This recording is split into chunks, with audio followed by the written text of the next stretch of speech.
Hi, I'm Sahni from Global Citizen India. Global Citizen is a social action platform that encourages youth to take action towards the Sustainable Development Goals, and in particular, Development Goal 6, water sanitation. Today, we're here to talk to our experts about fecal sludge management, which is a part of Sustainable Development Goal 6. To introduce my first panelist, Mr. Shashank, welcome. Mr. Shashank is the CEO of the CDD Society. And my question to you is, what is the need for fecal sludge management and what is fecal sludge management? Thanks, Arnav. What is fecal sludge management? It is a set of practices which ensures safe collection, transportation, treatment and disposal of human excreta, which is collected on site. So if that's a lot of jargon, then I'll explain it a little better. 72% of India's toilets are connected to what you call pits. So these pits fill up over a period of time. And then somebody comes and helps you empty those pits. Now, once it is emptied, then it needs to be taken to a safe place to be treated properly and then disposed of or reused. If you do all of this in a scientific, planned manner, without polluting the environment, without causing health hazards, that would be proper fecal sludge management, right? Where is the need for fecal sludge management? Like I said, 72% of India's toilets are connected to these systems. And with the Swachh Bharat and the toilet building, these are the systems which are expanding the fastest. So there's definitely a heavy need to go in and find good solutions, reliable, robust methods to address this problem. It's a big problem, and we need solutions quickly. And where do you think India stands on this scale currently? India has, there are a lot of efforts ongoing, starting with building the toilets the right way.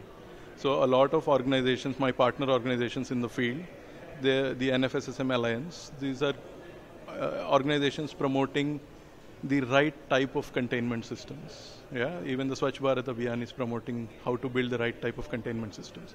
It starts from there, the right type of trucks to collect the fecal sludge, the enabling parameters like policies. We are working at the state level with several state governments. All my partners are engaged at the state level.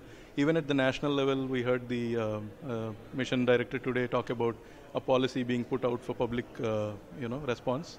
So different actors in their own way are acting in different parts of the fecal sludge value chain and the verticals, getting together an enabling environment. So India is making rapid strides towards addressing the problem. We are a long way off, but we're making a very good and a very sustained beginning. Thank you. The other speaker with us is Mr. Stefan, who's the director of BORDA. My question to you, Mr. Stefan, is the world aware of FSM at large? The world is a big place, so we have largely an area where over the past 150 years, when it started in London, there was an awareness kicked off by health issues.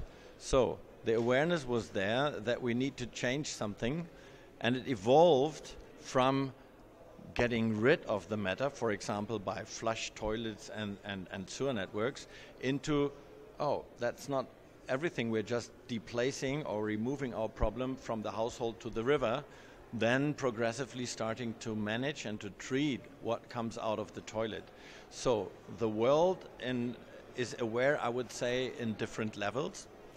If we look at it from the eagle's eye perspective, saying the UN level, the United Nations General Assembly has voted in September 2015 a Sustainable Development Goal, meaning by the year 2030, we will have universal access and safe management of wastewater and toilet pit content by the year 2030. So that's said on the global level. We are aware in many parts of the world it's already happening, but a big part of the world over the past 15 years, during the Millennium Development Goals period, saying from year 2000 until 2015, the access to sanitation, including fecal sludge management questions, has largely failed.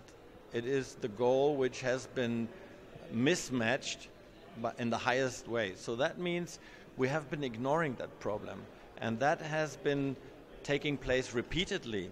So I would say we are aware now on the top level, but the sector itself is largely showing an almost neurotic behavior by increasing the deployment of fresh water, by that increasing the amount of potentially untreated wastewater. So this is the moment of waking up, of getting aware, and the biggest problem where the biggest amount of pathogen concentration is the fecal sludge. So complementing on your answer, what is fecal sludge management? There are wastewater conveyance systems. So there you would treat as a wastewater everything which is in liquid phase. But the most and the biggest concentration, which is still, for example, remaining in the septic tank, if that is emptied and discharged into a river, that's a catastrophe, and that makes our nala smell very nicely. So the content of pits, the content of septic is maybe in the sense, if we want to cope with the problem progressively, that's the biggest challenge, and that's where we would need to start. Another command also given today in this wonderful event at the FSM4 conference, 30% of India's urban population is covered by so-called wastewater treatment collection or by wastewater conveyance systems. I'm not saying that's treated everywhere, but it's at least collected. Now's the time to concentrate on the neglected 70%.